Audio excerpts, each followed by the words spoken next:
It's beer o'clock on Real Ale Craft Beer, or should I say non or low alcoholic beer o'clock on Real Ale Craft Beer. This is a 330 milliliter can of Marks and Spencer and Adnams Brewery Pale Ale. Malty and aromatic. Now, Adnams brew a Ghost Ship non-alcoholic beer, or 0.5% ABV beer. So I'm just wondering if this is very similar to Adnams Ghost Ship, but in a can. Let's find out. It cost me between £1.80 and £2 per can. Let's get it out into a glass and see what we get.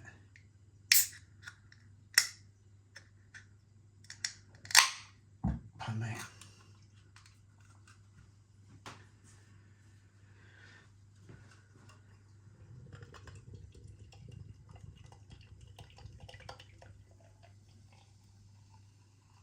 Oh, it looks a little bit lighter than the Ghost Ship. So, yeah, I mean, I can't imagine Marks and Spencer's ticking off, giving the green light to just a 0.5% alcohol version of Ghost Ship when they could just get Ghost Ship in. Maybe, I don't know. I quite like the fact that Marks and Spencer's have their own range of ales.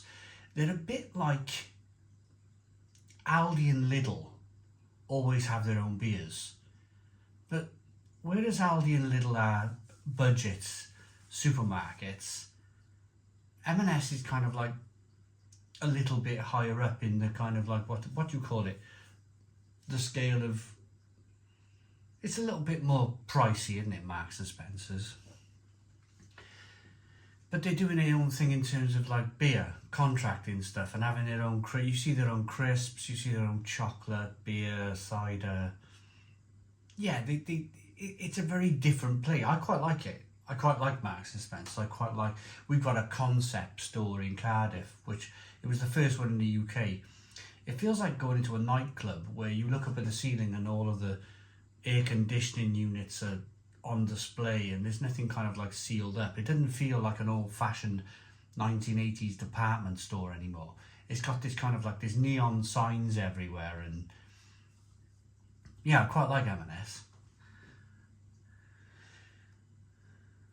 Good levels of carbonation, slow moving carbonation, heads dissipated quite quickly. You can see that carbonation as you rock the beer back and forth though. Of course, it's not going to be a can conditioned beer because it's the non-alcoholic beer. They will put yeast in the bottom of the glass. Let's get the aroma. Oh, it's very orangey. Like they dumped a load of kind of orange concentrate in here.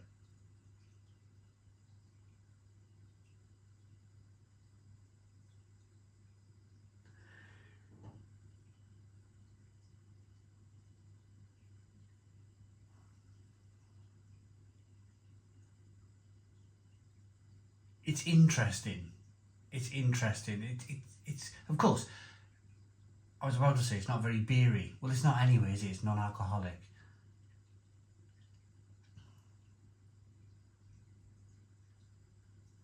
Let's dive in. Cheers, everybody.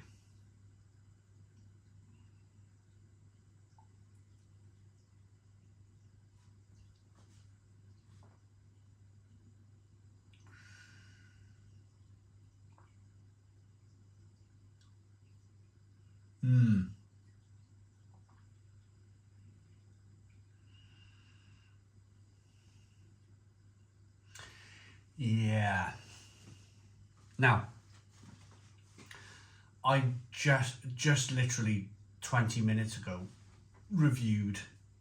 I'm going to start off by saying this one's not very good, but I reviewed a British craft lager from M&S, part of this same range, but it was brewed by Hepworth Brewing, who specialise in contract brewed lager. And this lager was off the scale good. It was absolutely fantastic. So what I'm seeing here is hit and miss. I'm seeing, and you do get that from Marks and Spencer's a little bit, don't you? A little bit hit and miss. When they get things, pardon me, when they get things absolutely bang on, it's definitely bang on. It really is. It's fantastic. But equally, when they get it wrong, yeah, they could just get it wrong too. It's just a case of like, yeah, this is wrong. This is just not working. And this is the case for this beer. It's just got this artificial orange taste that starts. You taste it straight away. The beer is very thin, very watery, very thin. There's not a little bit of carbonation, but it's not overly carbonated, which is a good thing, I suppose. But it just leaves you wanting more. It leaves you wanting more, and you're looking for other flavours. You get a little bit of kind of grain coming through. But that orange, zesty concentrate that they've probably used in the beer, because I can taste it, I can feel it too, is leaving quite a nasty aftertaste. It's leaving quite an astringent, nasty aftertaste, and that's a real shame. That's a real shame, because everybody raves about Adnams Ghost Ship low alcohol. Everybody says if you're going to review a beer or drink a beer with low alcohol, go with the Adnams, the Ghost Ship.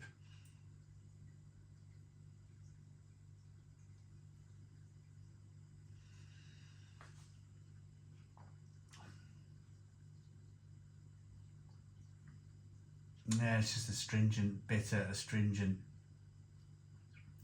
It's a shame, really. They're trying to push non-alcoholic beers, aren't they? They're really trying to push the agenda, if you like. I'm not sure. The world seems to be changing, doesn't it? It's January 2025. We all know what's happened over the last few weeks. I'm not going to bring it here to the channel because, quite frankly, you're probably sick of hearing it as much as I am. But the world seems to be changing. The world that we probably lived in 2 or 3 years ago, of pushing non-alcoholic beer and probably doing the right thing morally, is kind of going out the window quite quick. I'm not getting involved in any of the politics of all of this. I'm just saying that I wonder where low alcohol beer will be in January 2026 or January 2027 going forward. Will it be a back to the kind of drawing board, let's get rid of all, stop pushing that kind of like agenda of drinking non-alcoholic beer, that sort of thing. This is just not very good. For me, that's a 3 out of 10. 3 out of 10 from Real Ale Craft Beer. I don't like it. Please put your comments in the comments box. Subscribe to our daily beer and food reviews. Give us a big fat thumbs up. Boom. Cheers.